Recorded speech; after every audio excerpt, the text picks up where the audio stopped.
Stanley, Scuba, Sailing, and Adventures.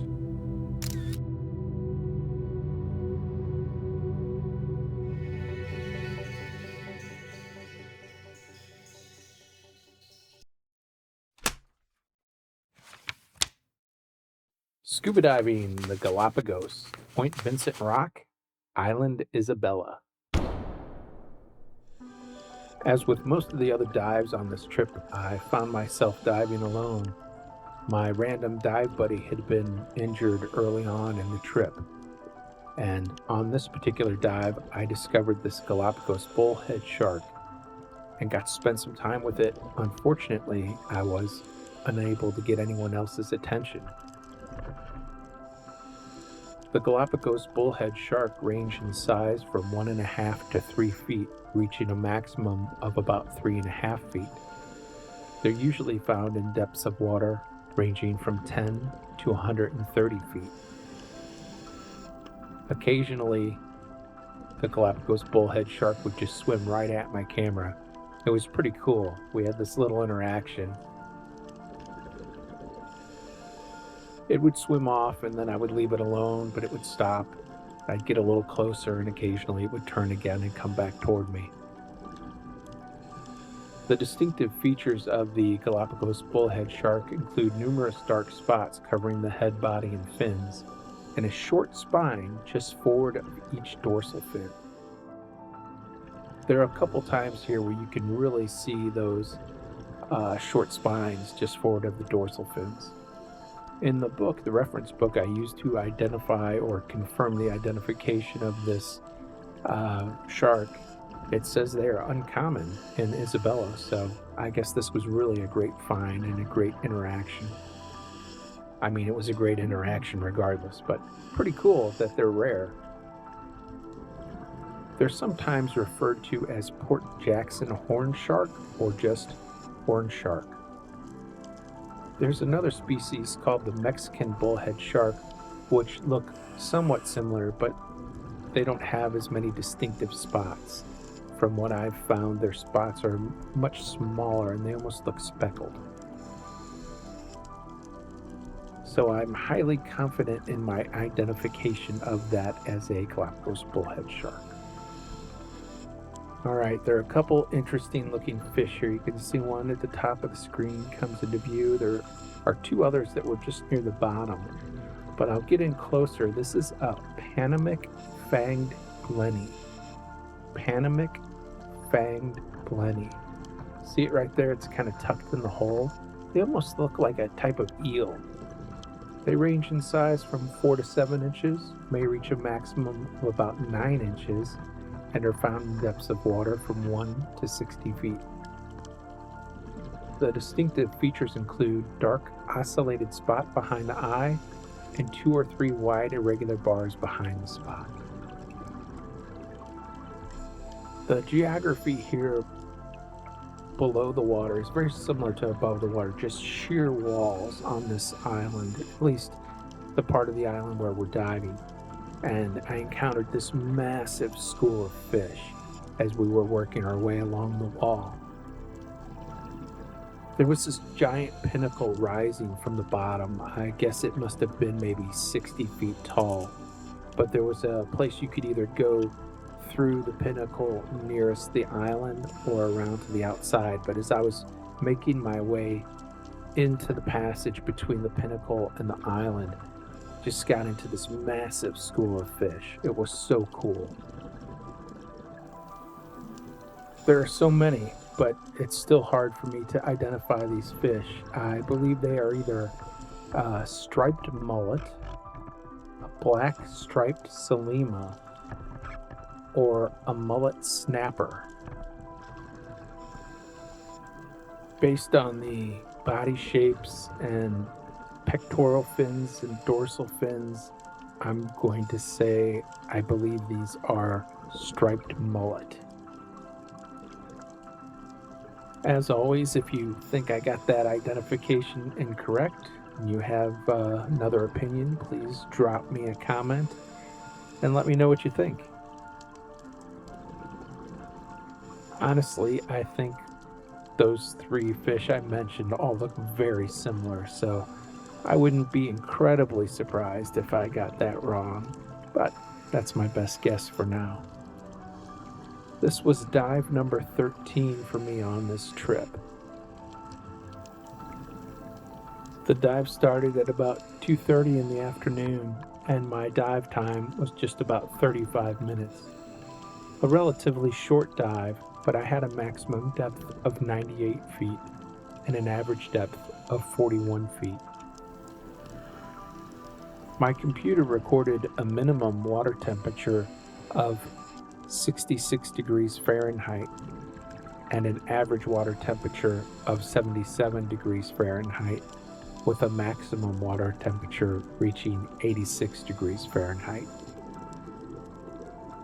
Of course, it wouldn't be a dive in the Galapagos if I didn't see at least a couple sea turtles. I turned to follow this one for a little while. I didn't go very far, thought I better turn back around and stay with the rest of the dive group.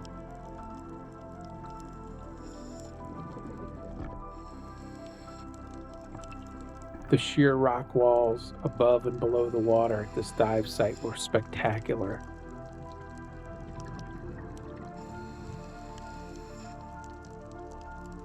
I ended up shooting a lot of video along this wall on the dive, and this is going to be a little bit longer than my normal video. I decided to leave a lot of this footage in just because it was so peaceful. It was such a peaceful dive, and I really enjoyed it. I'm not going to narrate the rest of the video, but I will say if you hang around to the very end, the water was extremely calm at this dive site, and when we ended the dive, a couple of us got up earlier than the other divers. We'd started our dive a little sooner. Anyway, that's another story. But we convinced the panga driver to take the panga into a sea cave. We looked at the sea cave from the boat before we even got in the panga to do the dives, and we talked to the captain, and he said, well, maybe, if it's low tide, you can get a panga into this sea cave. Anyway, so if you hang around to the end of the video, you'll see we went into the sea cave. It was spectacular. There was a turtle swimming on the top of the water in the sea cave, and then there were blue-footed boobies hanging out on the wall. It was this whole dive from beginning to end, and even the ride back to the boat was just spectacular. Anyway, I hope you enjoy the video. I hope you stick around for the rest of it.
Thanks for watching.